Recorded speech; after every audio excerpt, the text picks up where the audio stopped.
On August 15th, when I landed in Heathrow in London, I was arrested by 6 police officers as a quote-unquote terrorist.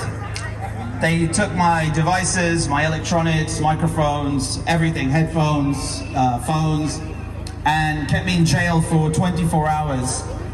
I'm the first journalist in Britain to be arrested under Section 12(1)A of the Terrorism Act, and the whole reason for that was my reporting.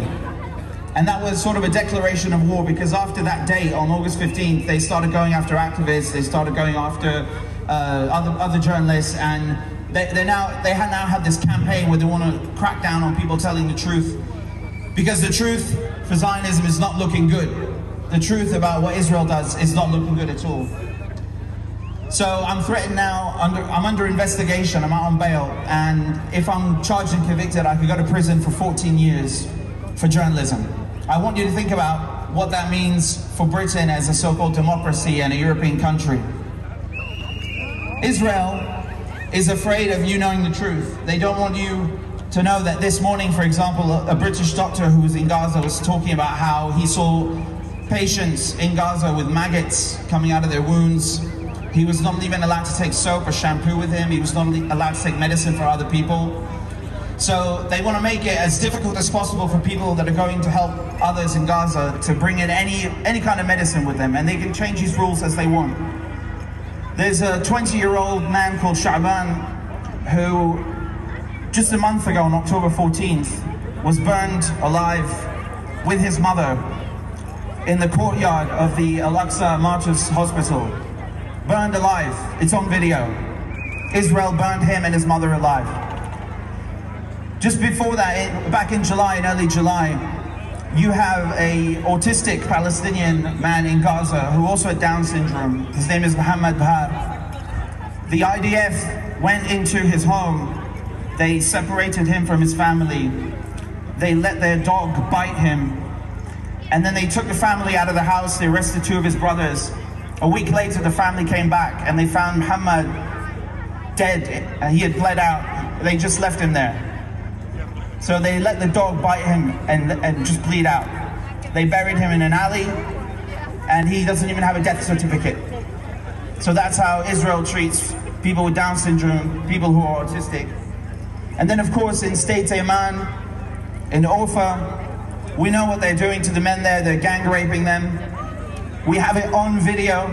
We have video of Israeli soldiers gang raping Palestinian prisoners. What kind of people do that? What is wrong with them? And then they riot to defend the rapists. They invaded their own military base to defend the rapists. I've never seen a classified, off-limits, secure base being overrun so easily in my life to defend a bunch of gang rapists. Unbelievable. And then they paraded one of them on television like a hero. That's how Israeli society rewards gang rapists. And then of course they attack the doctors. Just today we have another report coming out about Dr. Adnan al-Bursh, who was taken, possibly raped, we don't know, but he was certainly tortured and beaten to death. This is back in April. Why is Israel doing this? Why does Israel target doctors like that? Why does it target journalists? Why does it do all these things? Why is Israel, for example, attacking the United Nations, the UNIFIL mission in Lebanon? Very precise attacks on the cameras, very precise attacks on the entrances of the bunkers, demolishing the walls with bulldozers, demolishing the T-walls with bulldozers. Why is it doing that? There's a reason, because Israel blows up schools and kills teachers so there's no one left to teach. Israel kills doctors so there's no one left to heal the sick. And then Israel kills the journalists so there's no one left to chronicle, to record their crimes for current generations and for future generations. That's why Israel behaves like that. And then they pretend to be victims. I'm amazed by Israelis' propensity to self-victimize. It's really quite astounding.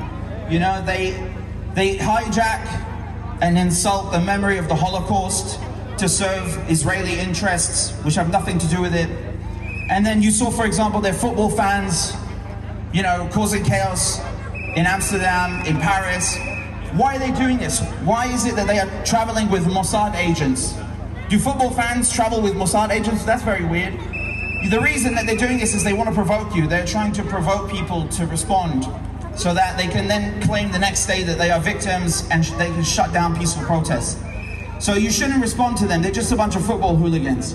Don't respond to their attacks. Don't respond to their provocations. They're going to sing racist chants against Arabs. We know they're going to do that. They're going to rip down Palestinian flags. We know they're going to do that. But the goal, the reason they're traveling with intelligence agency handlers from the Mossad is to coordinate them into mobs to try and provoke any sort of backlash and then use that the next day to shut down protests.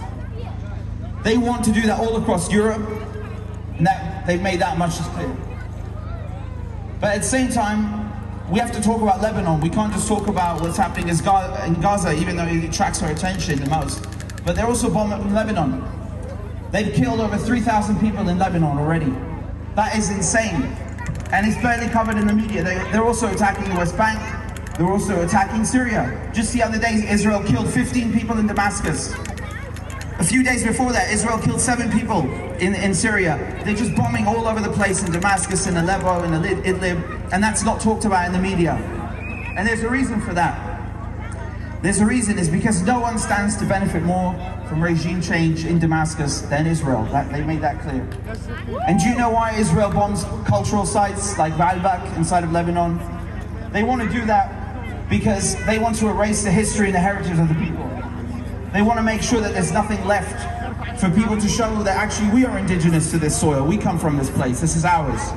And it's no coincidence they bombed the Palmyra Hotel right next to Baalbek. That was sort of a nod, a reference to ISIS blowing up the Palmyra Arch, the gate at Palmyra. Because you shouldn't forget that Israel has openly worked with Al-Qaeda inside of Syria. There's a reason they're called Al-Qaeda's Air Force, because they do their bidding. There's a reason for that.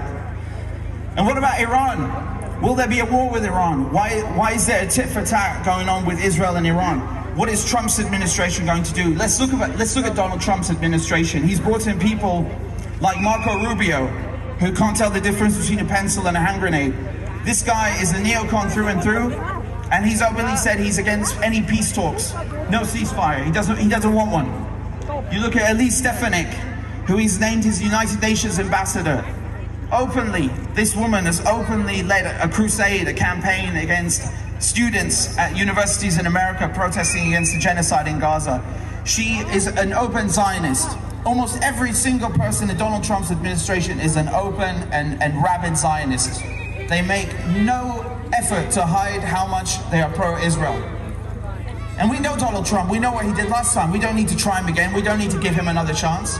We know what Donald Trump did with the embassy. He moved it to Jerusalem. We know that he declared the Syrian Golan Heights are Israeli. We know that he orchestrated with Israel the assassination of General Soleimani. We know that he pulled out of the nuclear accords with Iran, which were negotiated and signed in this city right here. We know that Donald Trump wants normalization. That's why he ran the Abraham Accords. They want the resources. Don't forget, Gaza is all about the resources. There's lots of gas on the shoreline, on the coastline of Gaza, of Lebanon, of Syria. All that doesn't work unless you take it out and you control it, you put it under your control. They need this economic corridor going from India to the UAE, Saudi Arabia, Jordan, and then to the occupied Palestinian territories and onwards into Europe. They need and want that control. So Gaza is definitely, there's genocidal intent behind it, there's racist intent behind it, but there's also economic. They have economic vested interests in its destruction. So we don't need to give Donald Trump another chance. We know exactly who he is and what kind of man he is. They want to silence all kind of dissent. That's why they put me under investigation. That's why they are attacking journalists everywhere. They want to make sure that there are no more protests like this. So you have to speak up and you have to speak louder. You have to make sure that our voices are heard. When people ask you what you did during the Gaza genocide, what are you going to tell them? You sat at home? You've got to make your voice heard. You have to make it heard for the right reasons. They know what they're doing is wrong, and that's why they're trying to hide it. That's how you can tell who is on the right side of history here. They're trying to hide their behavior in every single domain possible, in every arena. It's not even just confined to Palestine. It's not even just journalists in Palestine. It's not just protests happening in Israel. It's everywhere. They want total domination and total control, and that's the problem with Zionism. It's never really enough, is it? Nothing is ever enough. They want all the resources and all the political control, and we can't let them have it. So continue to speak out for a free Palestine. Free, free Palestine! Free, free Palestine! Free, free Palestine! Free, free Palestine! Free, free Palestine! Free, free Palestine! Thank you.